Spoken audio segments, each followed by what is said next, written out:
하나님 아버지, 우리가 기도를 통하여 성령을 충만히 받게 하소서. 주님도 성령 충만함으로 아버지의 일을 하셨고, 주님께 쓰임을 받은 모든 믿음의 선조들도 성령 충만했습니다. 우리에게도 이 시간 성령을 충만히 주사 주님의 일에 동참하게 하여 주소서. 강하고 뜨거운 믿음으로 모든 일 가운데 승리하게 하여 주옵소서. 하나님의 살아계심을 체험하는 매일이 되게 하여 주시고, 늘 하나님만을 찬양하는 우리의 입술이 될 수 있도록 인도하여 주옵소서. 우리로 하여금 큰 믿음을 가진 성도의 삶을 살게 하여 주소서. 주님의 충성되고 신실한 자녀답게 모든 삶의 열매를 맺게 하여 주소서. 예수님의 이름으로 기도합니다. 아멘.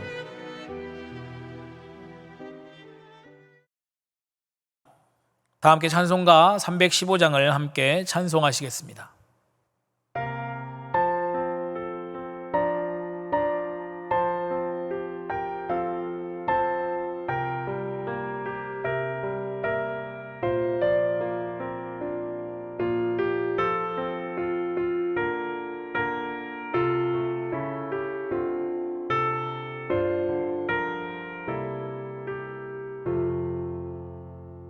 내 주 되신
오늘 말씀은 민수기 26장 1절에서 65절까지의 말씀입니다. 민수기 26장. 연병 후에 여호와께서 모세와 제사장 아론의 아들 엘르아살에게 말씀하여 이르시되 이스라엘 자손의 온 회중의 총수를 그들의 조상의 가문을 따라 조사하되 이스라엘 중에 20세 이상으로 능히 전쟁에 나갈 만한 모든 자를 계수하라 하시니 모세와 제사장 엘르아살이 여리고 맞은편 요단가 모압 평지에서 그들에게 전하여 이르되 여호와께서 애굽 땅에서 나온 모세와 이스라엘 자손에게 명령하신 대로 너희는 20세 이상 된 자를 계수하라 하니라. 이스라엘의 장자는 르우벤이라. 르우벤 자손은 한옥에게서 난 한옥 종족과 발루에게서 난 발루 종족과 헤스론에게서 난 헤스론 종족과 갈미에게서 난 갈미 종족이니 이는 르우벤 종족들이라. 계수된 자가 43,730명이었더라. 발루의 아들은 엘리압이요 엘리압의 아들은 느무엘과 다단과 아비람이라. 이 다단과 아비람은 회중 가운데서 부름을 받은 자들이니 고라의 무리에 들어가서 모세와 아론을 거슬러 여호와께 반역할 때에 땅이 그 입을 벌려서 그 무리와 고라를 삼키매 그들이 죽었고 당시에 불이 250명을 삼켜 징표가 되게 하였으나 고라의 아들들은 죽지 아니하였더라. 시므온 자손의 종족들은 이러하니 느무엘에게서 난 느무엘 종족과 야민에게서 난 야민 종족과 야긴에게서 난 야긴 종족과 세라에게서 난 세라 종족과 사울에게서 난 사울 종족이라. 이는 시므온의 종족들이니 계수된 자가 22,200명이었더라.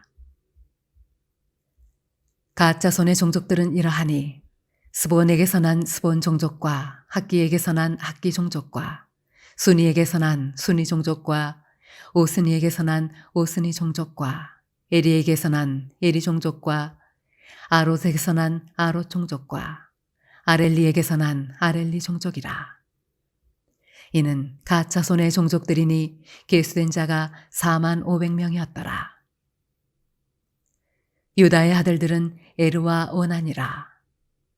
이 에르와 오난은 가나안 땅에서 죽었고 유다 자손의 종족들은 이러하니 셀라에게서 난 셀라 종족과 베레스에게서 난 베레스 종족과 세라에게서 난 세라 종족이며 또 베레스 자손은 이러하니 헤스론에게서 난 헤스론 종족과 하물에게서 난 하물 종족이라.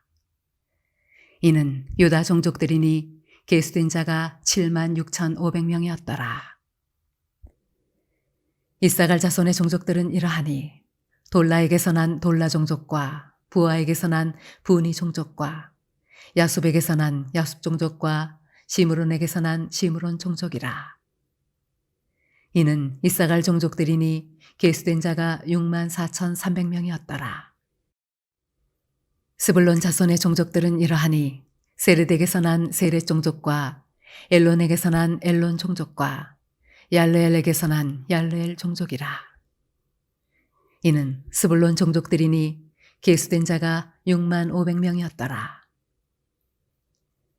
요셉의 아들들의 종족들은 므낫세와 에브라임이요 므낫세의 자손 중 마길에게서 난 자손은 마길 종족이라. 마길이 길르앗을 낳았고 길르앗에게서 난 자손은 길르앗 종족이라.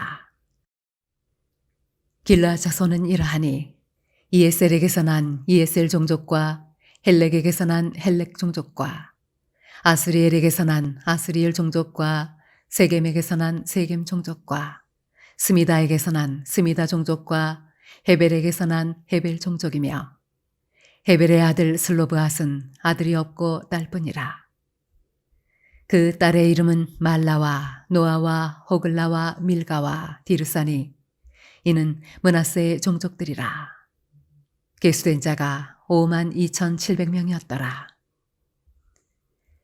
에브라임 자손의 종족들은 이러하니 수델라에게서 난 수델라 종족과 베겔에게서 난 베겔 종족과 다한에게서 난 다한 종족이며 수델라 자손은 이러하니 에란에게서 난 에란 종족이라. 이는 에브라임 자손의 종족들이니 계수된 자가 32,500명이라. 이상은 그 종족을 따른 요셉 자손이었더라. 베냐민 자손의 종족들은 이러하니 벨라에게서 난 벨라 종족과 아스벨에게서 난 아스벨 종족과 아히람에게서 난 아히람 종족과 스브밤에게서 난 스브밤 종족과 후밤에게서 난 후밤 종족이며 벨라의 아들들은 아릇과 나아만이라. 아르덱에서 아르 종족과 나아만에게서 나아만 종족이 났으니 이는 그들의 종족을 따른 베냐민 자손이라. 계수된 자가 45,600명이었더라. 단 자손의 종족들은 이러하니라. 수함에게서 수함 종족이 났으니 이는 그들의 종족을 따른 단 종족들이라. 수함 모든 종족에 계수된 자가 64,400명이었더라. 아셀 자손의 종족들은 이러하니 임나에게서 난 임나 종족과 이스위에게서 난 이스위 종족과 브리아에게서 난 브리아 종족이며 브리아의 자손 중 헤벨에게서 난 헤벨 종족과 말기엘에게서 난 말기엘 종족이며 아셀의 딸의 이름은 세라라. 이는 아셀 자손의 종족들이니 계수된 자가 53,400명이었더라. 납달리 자손은 그들의 종족대로 이러하니 야셀에게서 난 야셀 종족과 구니에게서 난 구니 종족과 예셀에게서 난 예셀 종족과 실렘에게서 난 실렘 종족이라. 이는 그들의 종족을 따른 납달리 종족들이니 계수된 자가 45,400명이었더라. 이스라엘 자손에 계수된 자가 60만 1,730명이었더라.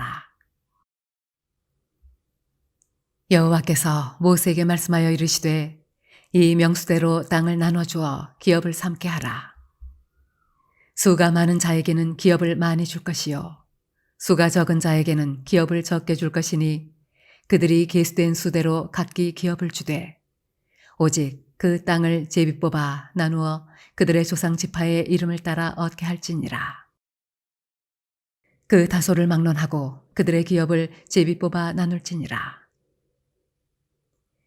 레위인으로 계수된 자들의 종족들은 이러하니 게르손에게서 난 게르손 종족과 고앗에게서 난 고앗 종족과 므라리에게서 난 므라리 종족이며 레위 종족들은 이러하니 림니 종족과 헤브론 종족과 말리 종족과 무시 종족과 고라 종족이라. 고앗은 아므람을 낳았으며 아므람의 처의 이름은 요게벳이니 레위의 딸이요 애굽에서 레위에게서 난 자라. 그가 아므람에게서 아론과 모세와 그의 누이 미리암을 낳았고 아론에게서는 나답과 아비후와 엘르아살과 이다말이 났더니 나답과 아비후는 다른 불을 여호와 앞에 들이다가 죽었더라. 1개월 이상으로 계수된 레위인의 모든 남자는 23,000명이었더라. 그들은 이스라엘 자손 중 계수에 들지 아니하였으니 이는 이스라엘 자손 중에서 그들에게 준 기업이 없음이었더라. 이는 모세와 제사장 엘르아살이 계수한 자라. 그들이 여리고 맞은편 요단가 모압 평지에서 이스라엘 자손을 계수한 중에는 모세와 제사장 아론이 시내 광야에서 계수한 이스라엘 자손은 한 사람도 들지 못하였으니 이는 여호와께서 그들에게 대하여 말씀하시기를 그들이 반드시 광야에서 죽으리라 하셨음이라. 이러므로 여분네의 아들 갈렙과 눈의 아들 여호수아 외에는 한 사람도 남지 아니하였더라. 오늘 함께 읽으신 이 본문의 말씀은 모압 평지에서 행해진 제2차 인구조사에 관련한 내용입니다. 제1차 인구조사는 출애굽 이후 시내산 지역에서 약 1년여의 시간 동안 하나님의 언약 백성으로 부르심을 받고 성막을 봉헌하고 레위기를 통해 하나님의 백성으로 살아갈 이 율법을 받은 후 이루어졌습니다. 1차 인구조사와 2차 인구조사 모두 이 가나안 땅에서 치러질 전쟁을 대비하여서 전 민족의 군 편제와 이 성격을 띄었는데요. 1차 인구 조사 후 가나안으로 진격하고자 하는 찰나에 이 진격자의 신분에서 약 40여 년의 시간 동안 광야를 방랑하는 유랑자의 신분으로 전락하게 만든 그 유명한 가데스 바네아 대반역 사건이 일어납니다. 가데스 바네아 반역 사건이 무엇이냐 하면 바로 이 가나안을 정탐하고 돌아온 정탐꾼들에 대한 이야기입니다. 이 정탐꾼 사건은 이스라엘 백성이 출애굽한 뒤 하나님 앞에 지은 범죄 중 가장 심각한 범죄로 여겨집니다. 왜냐하면 이 온 이스라엘 공동체를 멸망의 위기에 몰아넣은 사건이기 때문입니다. 이 사건으로 인해서 하나님은 진노하셨고 결국 가나안 정복을 위해 조사되었던 인구들 중에 여호수아와 칼렙 이 두 사람만 남기고는 모두 약속의 땅인 가나안에 들어가지 못하고 그 광야에서 다 죽게 되었습니다. 그것이 지금 65절에 모세와 아론이 시내 광야에서 계수할 때 있었던 이스라엘 자손은 여호수아와 칼렙 외에는 한 사람도 없었다라고 기록되어져 있습니다. 그리고 이 가데스 바네아 반역 사건 후 약 40여 년의 시간이 지나고 이제 다시 이 가나안으로 진격을 목전에 두고 전쟁이 가능한 인구의 수를 조사한 것이 오늘 말씀의 두 번째 인구 조사입니다. 본문 26장의 내용은 이렇게 구성되어져 있습니다. 먼저 이 레위 지파를 제외한 11개의 지파수를 계수한 내용이 바로 51절까지이고 앞으로 차지할 이 가나안 땅을 어떻게 분배할 것인가에 대한 기본 원칙이 이제 56절까지 기록되어져 있고 나머지 65절까지는 레위 지파의 계수 그리고 인구 조사 후 이 계수에 대한 맺는 말로 구성되어져 있습니다. 5절부터 51절까지 내용은 이스라엘 제2차 군대 계수 결과에 대한 내용인데요. 2차 군대 계수의 결과가 시내산에서 행해진 1차 계수의 결과와 크게 많이 다르지 않다는 것을 알 수 있습니다. 1차 인구조사의 결과는 60만 3,550명이고 2차 인구조사의 결과는 60만 1,730명으로 1,820명이 감소했습니다. 비록 이 지파별로 증감의 정도가 다르지만 총 인구수가 출애굽 초기와 1,820명 정도밖에 차이가 나지 않는다는 것은 인구 변화가 거의 없었다는 것을 말해주고 있습니다. 이 사실은 비록 이스라엘 백성들이 가나안 정탐꾼 사건으로 인해서 하나님의 진노를 사서 거칠고 위험천만한 광야에서 약 40여 년의 이 세월을 보냈지만 악조건 속에서도 유랑하는 이 처지 가운데서도 함께 하시고 인도하시는 그 하나님의 은혜가 있었다는 것을 알 수 있습니다. 광야는 생존을 위해서는 최악의 환경입니다. 물도 부족하고 음식도 구할 수 없으며 잠자리는 물론이요 온도와 같이 이 거주 환경으로는 적합한 것이 하나도 없습니다. 뿐만 아닙니다. 이스라엘의 이 광야의 역사를 보면 다른 민족들과의 전쟁 그리고 하나님 앞에 불평불만을 쏟아놓고 감사하지 못하고 우상 숭배하는 죄악된 행실로 인해서 수많은 사람들이 이 광야에서 죽어갔습니다. 그럼에도 불구하고 제2차 인구조사에서 총 인구수가 1,820명만 감소했다는 것은 이 최악의 환경 가운데서도 그들의 생명을 유지시키시고 삶을 이어가게 하시는 분이 바로 하나님이시라는 것을 잘 알 수 있게 해줍니다. 만약 이스라엘 백성들이 정탐꾼 반역 사건을 저지르지 않았다면 오늘 세웠던 인구수는 훨씬 더 많았을 것이라는 것이죠. 여기서 우리는 하나님의 사랑과 보호를 발견할 수 있는 것입니다. 이스라엘 백성을 향한 하나님의 구속의 역사는 한순간도 단절됨이 없이 지속적으로 계속되어 왔다는 것을 우리는 알 수 있습니다. 비록 이스라엘 백성이 죄악 가운데 실패하거나 좌절을 경험할 때에도 하나님의 구속의 역사는 끊임이 없었다는 사실입니다. 하나님은 당신의 자녀들을 징계하시기는 하나 결코 버리시지 않는 분입니다. 오히려 선택하신 백성들을 고난 가운데서 건져내시고 강한 팔로 보호하시고 영원히 보존해 주시는 분입니다. 데살로니가전서 5장 23절에도 평강의 하나님이 친히 너희로 온전히 거룩하게 하시고 또 너희 온 영과 혼과 몸이 우리 주 예수 그리스도 강림하실 때 흠없이 보존되기를 원하노라. 아멘. 하나님의 자녀들이 상하게 내버려 두지 않으시고 건지시고 흠이 없도록 보존하시는 이 하나님의 속성에 우리의 소망이 있다는 것입니다. 그러므로 우리도 고난과 고통 가운데 있다고 생각될 때 신실하신 하나님의 속성에 이 소망을 두기를 원합니다. 하나님의 구속의 역사는 단절됨이 없이 하나님의 나라가 이 땅 가운데 임할 때까지 지속되심을 기억하시기를 원합니다. 그럴 때 이 40여 년의 광야의 세월 가운데서도 이스라엘 백성들을 보존하셨던 그 하나님의 은혜가 우리 삶 가운데도 함께 하실 줄을 믿습니다.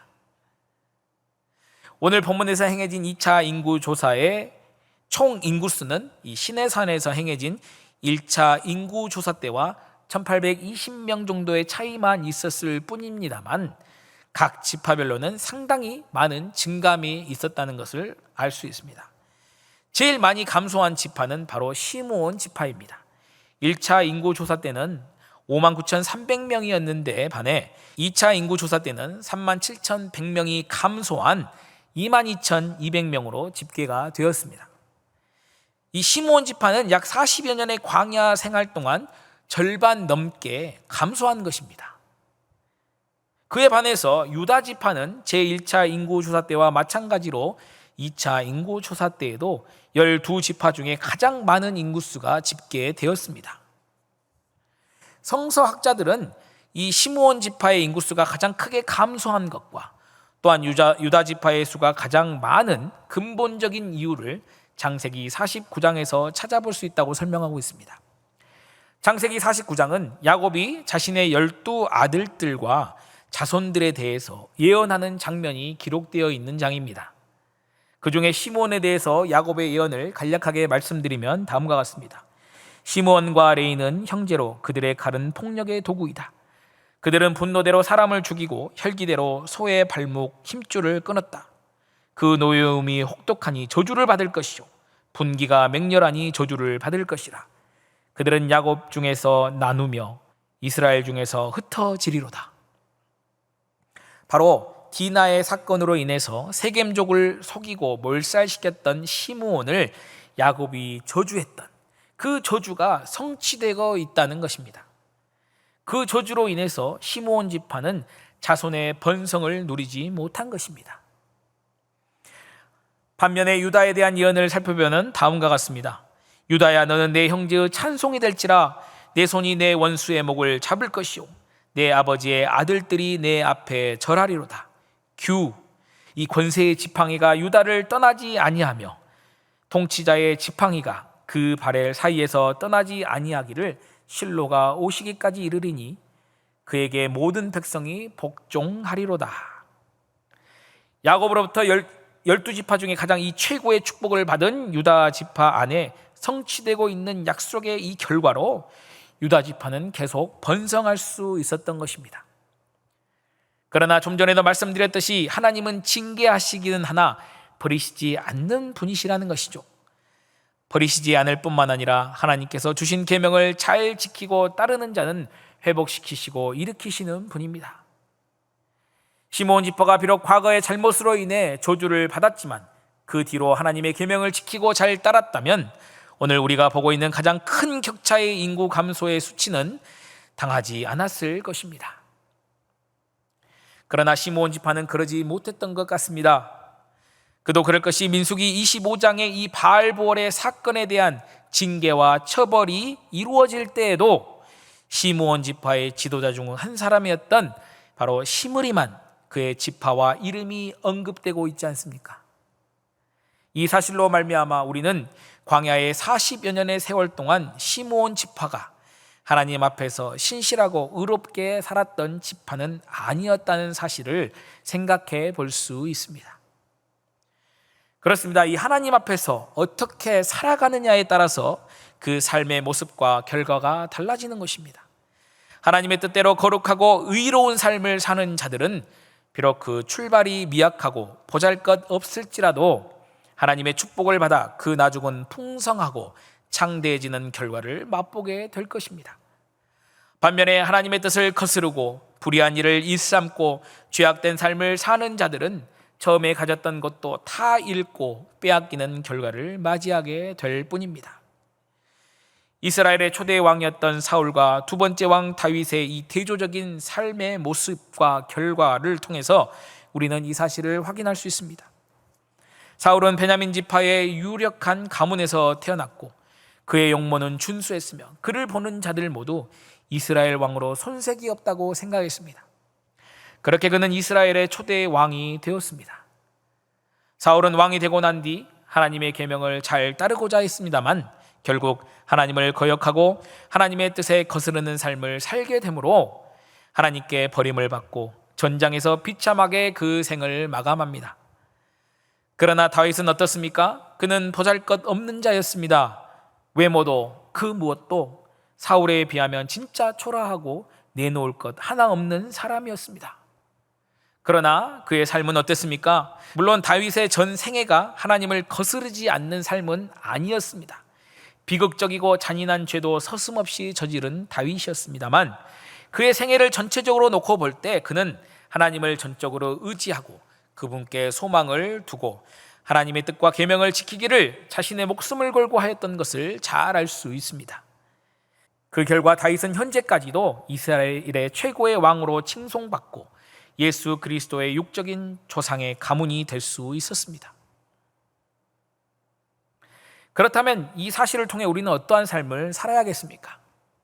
그렇습니다. 하나님의 마음에 합한 자라고 칭송받았던 다윗과 같은 삶을 살아야 할 것입니다. 다윗은 험난한 역경과 어려움도 경험했고 하나님이 쏟아 부어주시는 부와 명예도 경험한 자입니다. 때로는 육신의 나약함으로 인해 죄악된 길을 가기도 하였습니다. 그러나 그는 철저하게 하나님의 뜻대로 살아가고자 노력했고 하나님만을 의지하고 살고자 하였습니다. 내가 선한 싸움을 싸우고 나의 달려갈 길을 마치고 믿음을 지켰으니 이제 후로는 나를 위하여 의의 면류관이 예비되었으므로 주 곧 의로우신 재판장이 그날에 내게 주실 것이니 내게만 아니라 주의 나타나심을 사모하는 모든 자에게니라. 아멘. 사도 바울의 이 고백이 마지막 날 우리 삶의 고백이 되기를 소망합니다. 믿음을 지키고 하나님의 뜻을 따라 걷는 신앙의 여정을 통해서 나 자신뿐만 아니라 우리 가정과 우리의 후손들이 하늘로부터 내려주시는 약속의 복을 풍성하게 누리며 사는 은혜가 있기를 간절히 기대합니다. 기도하시겠습니다.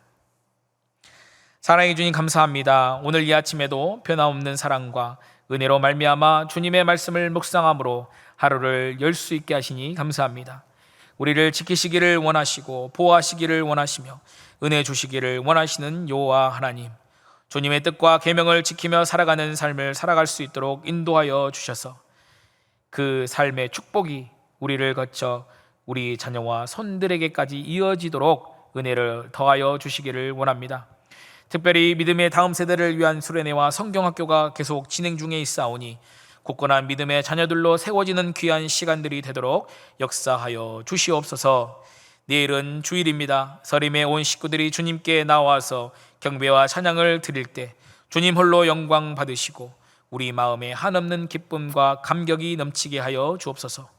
오늘도 우리를 통해 영광 받으실 우리 주님을 찬양합니다. 예수님 이름으로 기도합니다. 아멘.